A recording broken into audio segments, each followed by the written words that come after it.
Joining me now is former Democratic Congressman from Florida, Alan Grayson, to answer some of those questions. Look, that conflict of interest blows me away. He's got a company making millions of dollars from drug tests, and he's pushing the drug tests all over Florida. I mean, should they investigate that? What should they do about that? Well, look, he spent $70 million to buy the office of governor in Florida to return on his money. He promised us that he was going to run state government like a business. What we didn't realize is that he was going to run it like his business, like it's all his. And that's exactly what he's been doing. It's not only what you said. In addition to that, he wants to cut all state funding for health care clinics. There are 4 million people in Florida who can't afford to see a doctor when they're sick. They have to go to health care clinics. He's going to shut them all down, so they'll be forced to go to Rick Scott's clinics. I mean, it's beyond absurd.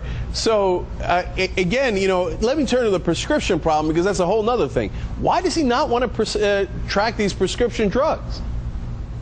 Well, you said that Florida has 9 times as much as the rest of the country combined. I think 8 times as much as Rush Limbaugh alone.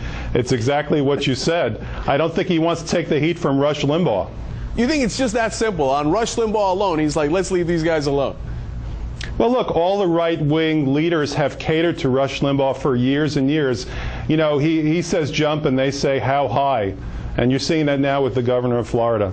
So let's go back to the election for a second, because there's a new poll out that says if the elections were held today, Rick Scott would actually lose by 19 points.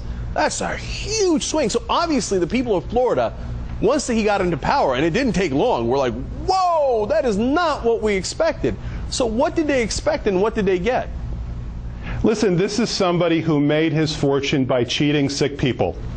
And the only reason why he got in the first place is because Democrats in Florida, like Democrats all across the country, simply didn't vote in 2010. And it's like Ed Koch said in his last election. He said, the voters have spoken and now they'll be punished for it. And that's exactly what you're seeing in Florida. We're being punished for it. This is someone who is unfit to be governor. This is someone who is unfit for any job. My thinking was that he'd get elected, he'd assume office, and then he'd pardon himself and quit.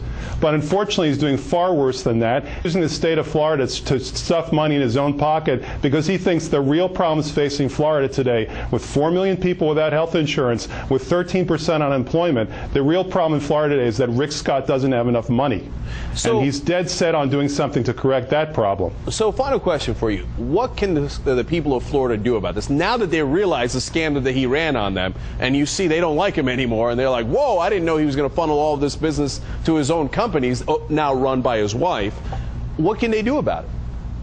Look, it's a fundamental problem. The government is being run by a corrupt clique called the Republican Party of Florida. The last person who was in charge of the Republican Party of Florida was led away in chains and has been indicted.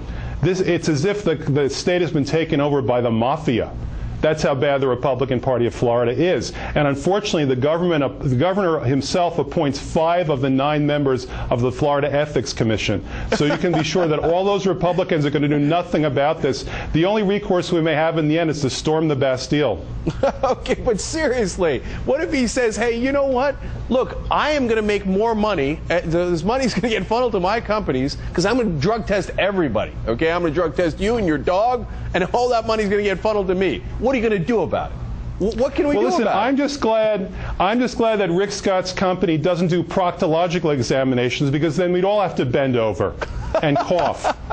All right, well, Congressman Grayson, you are definitely clear on the topic, and we appreciate your time tonight. Thank you.